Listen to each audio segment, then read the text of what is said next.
Hi everyone, Regina here with StarterPPC. If you recently started Google Ads and you're wondering, is this actually a channel I want to continue pursuing? We're going to talk about how to analyze whether or not Google Ads is working for you and whether it's worth it to continue investing in it for your business.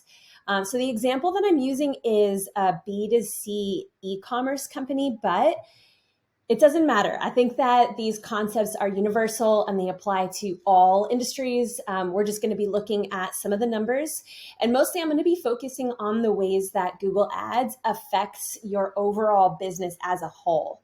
A lot of times we're working with clients and the clients are just looking in the Google Ads dashboard to see what is the return on my ad spend, right? Or what is the cost per conversion? I need it to be X number.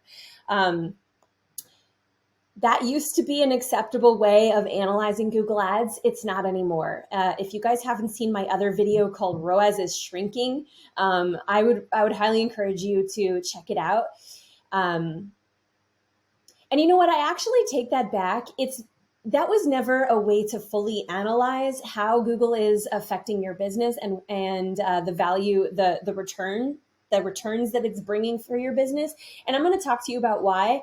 So there's two reasons why looking in the dashboard isn't enough. One is, according to the ROAS is Shrinking video that you should watch, Google's ability to track has been diminishing, and it continues to diminish, right? Every time somebody sues Google for privacy laws, Google loses its ability to be able to track users. And it was never perfect. Users can be dropped when they switch devices. They might click on an ad and then a week later they might buy on their husband's computer. There's all sorts of things that can go wrong with the tracking, and it's just getting worse and worse and worse.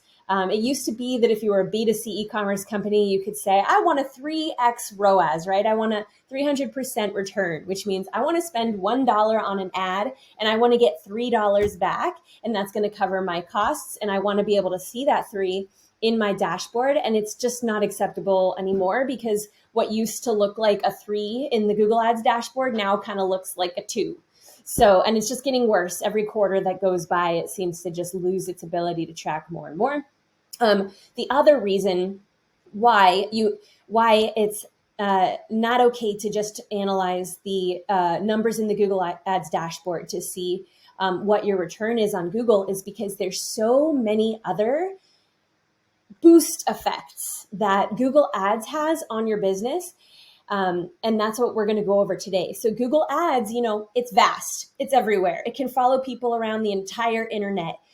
If you're spending money, for example, in another platform like Bing, Facebook, Amazon ads, anywhere really, and you're sending users to the website, Google will pick those users up and it will blast them with remarketing ads, which actually increases the conversion rate on those other ad channels.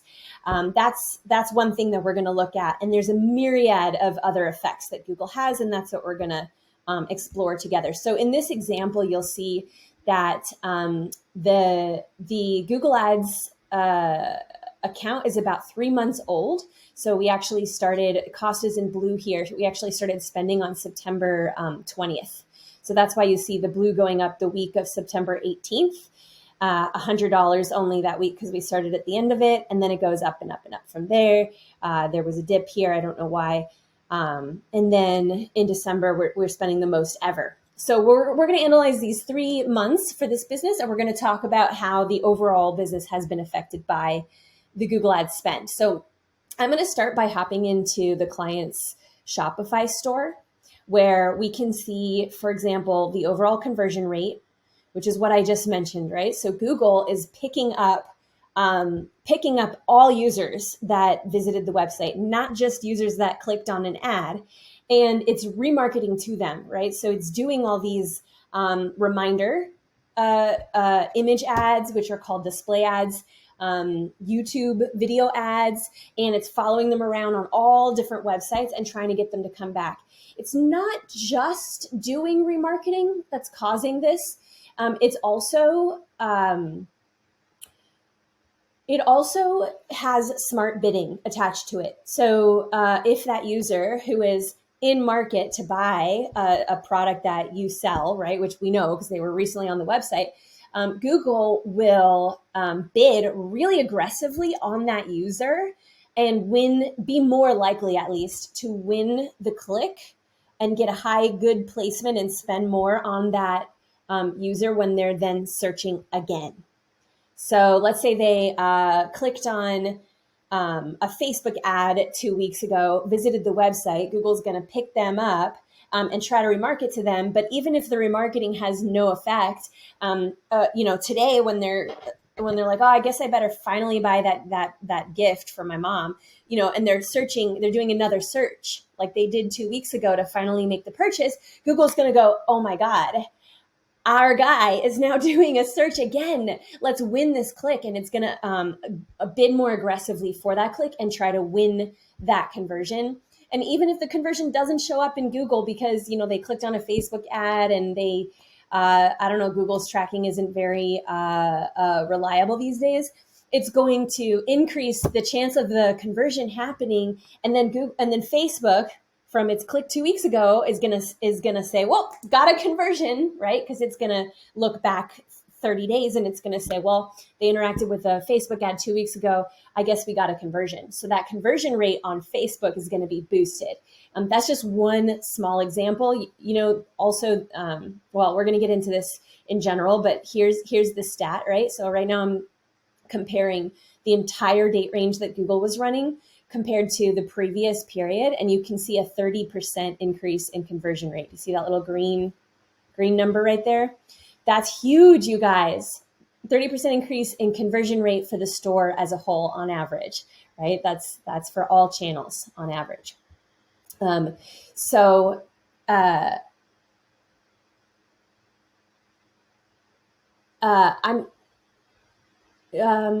I guess that's it for this metric. So let's turn to the next tab over, where I've gone over to the analytics tab in Shopify. And what we can see right here, again, I'm comparing this date range to the previous period, right? So Google ads versus no Google ads before it. And here we can see that the average order value has actually gone up by 15%. People on average are spending 15% more during their purchase than they were before we were running Google ads. How can that happen? Well, Google is sending people to the website who have a higher intent to buy. So whereas before, a larger percentage of the store's traffic was just people that found you on organic. Maybe they were clicking through your Instagram page, and they're not on the shopping network looking for things to buy. So this is going to increase the average order value. Similarly, Google is good at finding cold leads who are in market to buy your product. So what happens is Google spends more money on people that have a higher purchase intent, and it's able to get those people at the top of the page that have their wallet in hand and they're willing to look through the shopping ads because they know they're going to buy something, right? So those people have a higher purchase intent, and that's the reason why. These are just more dedicated purchasers. They know what they want and they're willing to pay for it. So 15% average order value increase. Hi there. Quick interruption. Do you know the main thing that prevents small business owners from getting their Google Ads account into a position to grow and scale? Budget. A lot of businesses, especially those that are just starting out, have limited budgets. And so because of this, they're turned away by most ad agencies because most ad agencies have minimum budget thresholds that they're willing to work with. So what happens is the business owners end up learning Google Ads themselves. And the problem with that is that most of the advice online is geared towards larger accounts. And the advice doesn't have any of those strategies or tricks that can kickstart the algorithm into giving a small account a leg up over larger competitors. So it often just doesn't work, and the business just ends up losing money month over month. If this sounds familiar, StarterPPC can help. We offer Google Ads management services that are designed for accounts that have between $1,000 and $5,000 budgets. And because all of our clients are just starting out, we've come up with ways to keep our management fees significantly lower than most agencies. Because we know that every dollar saved on management fees just goes towards the ad budget, which is going to help the algorithm gather speed and power. So if you're serious about growing your business and you'd like a team of Google Ads experts to help you without breaking the bank, check us out at StarterPPC.com. Okay, back to the video. We usually see a returning customer rate increase right here. In this case, there really isn't any. There's just a 1% increase. I suspect we'll start to see this as time goes on because it takes users some time to come back and buy, and we've only been running the ads for 90 days. And I also think that this particular product is not prone to repeat orders too much at all. So I think that Google doesn't have a ton of effect on it. But that whole targeting cold users who are in market thing is usually what causes the returning customer rate to go up.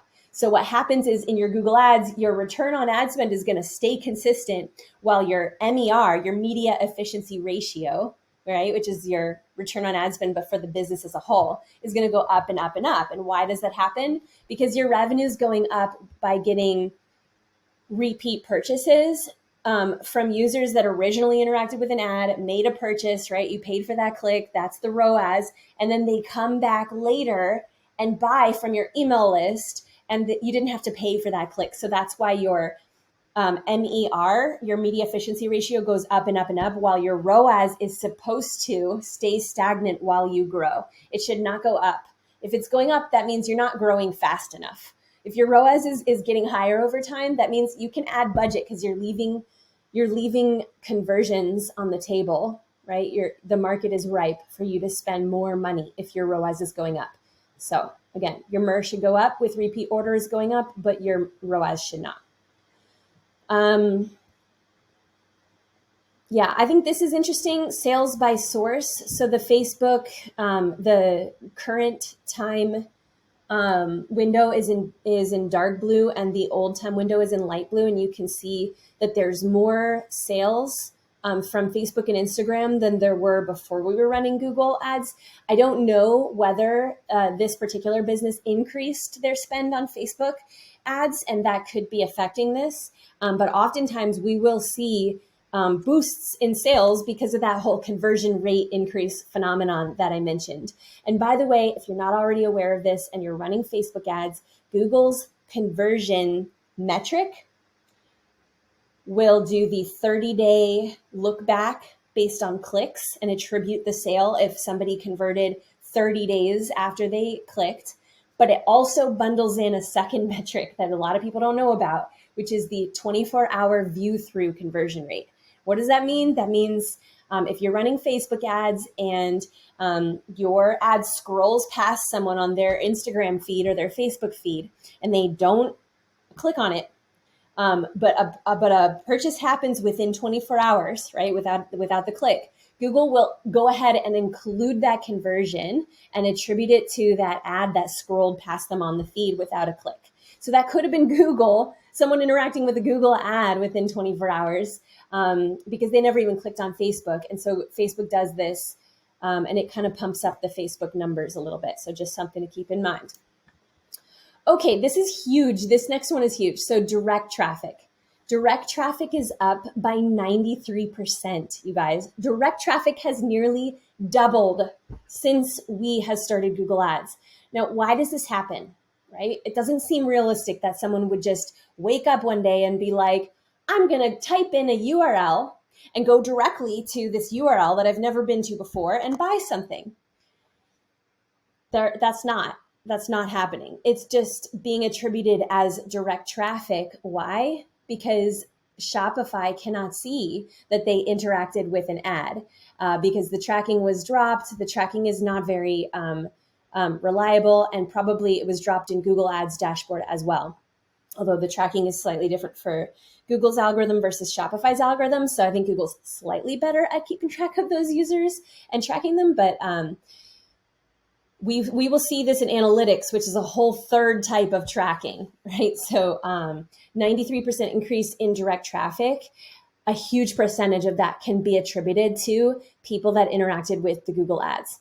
And oftentimes people who see an ad, they never click sometimes, right? They see the ad again, and then they think, what was the name of that product? I'm going to go buy it. And they type it in and they click on it. This also boosts the search, like organic search, right? For that same phenomenon. They type it into Google. They open a new tab because they don't want to click on an ad because they're in the middle of replying to their grandma on Facebook. And so they open a new tab and they just search for it. And then Shopify says it's organic search. So a 65% increase in organic search is also affected by the fact that we're now running Google Ads. Let me see if there's anything else on this page. No. Let's head over to analytics just to kind of drive the point home. So here on analytics, you can see I'm showing the percent increase. Let me actually increase the size of my screen a little bit. Okay, so again, I'm comparing that same time period. We've got the total number of engaged sessions going up by 166%. And not all of that was attributed in paid social and paid search, right? Some of it was unassigned. What is unassigned? Where does that come from? Why did that go up by 486%, 487? Organic search up by 193% according to Google Analytics, even higher than Shopify's attribution. Direct traffic is up by 17%. Organic social is somehow up. Again, that could be, they could have increased their Facebook spend, so I don't know about that number so much. SMS, I don't know, but that's up as well. And then referral traffic, which I sort of just lump into direct traffic because it's sometimes the Google Analytics thinks it's referral if the link has something attached to the end of it, even though it's really just kind of a direct, somebody clicked on a link somewhere. So I consider this part of direct, and that's up by 129% from the previous period. So this is wild, you guys. There are a lot of complementary metrics that we can see. Positive tailwinds is the phrase I want to use. There are positive tailwinds that Google Ads has that affects your overall business and your overall marketing. And this is why we are so focused on the MER metric to look at your total revenue and divide that by your total media spend. We don't look at just the ROAS inside of the Google Ads dashboard because our goal is to grow your business. And we know that it's nearly impossible to tell down to a T how effective Google is over other channels. If you want to do that, there are cross-channel attribution tracking softwares out there, but the pricing on those right now are out of reach of small businesses. Unfortunately, they tend to be really pricey, and they're kind of complex to get started with because it's got so much analytics in there. So what we do at StarterPPC to combat this is we try to help the business grow regardless. Right? We track MER and we say, okay, if your MER is making enough return on media spend to make a profit, cover your overhead and still make a profit, then you might as well push for growth, right? So we keep track of that every 30 days. And if the past 30 days was enough to justify pushing for growth, then we push for growth. If it wasn't, then we wait, we hold off and we optimize and we don't try to grow. Because we know that growth is the easiest way to gain more profit, right? Because you'll have volume of sales and each sale has that profit in it. So you'll have more profit when you have more sales, in theory. So that is our focus here at StarterPPC. And I wanted to show you guys this because I think it's also fascinating to see how Google Ads can have the biggest impact ever on a small business. All businesses really, because it's just so vast and it's everywhere. Google is watching you. All right. Thanks for watching. Bye.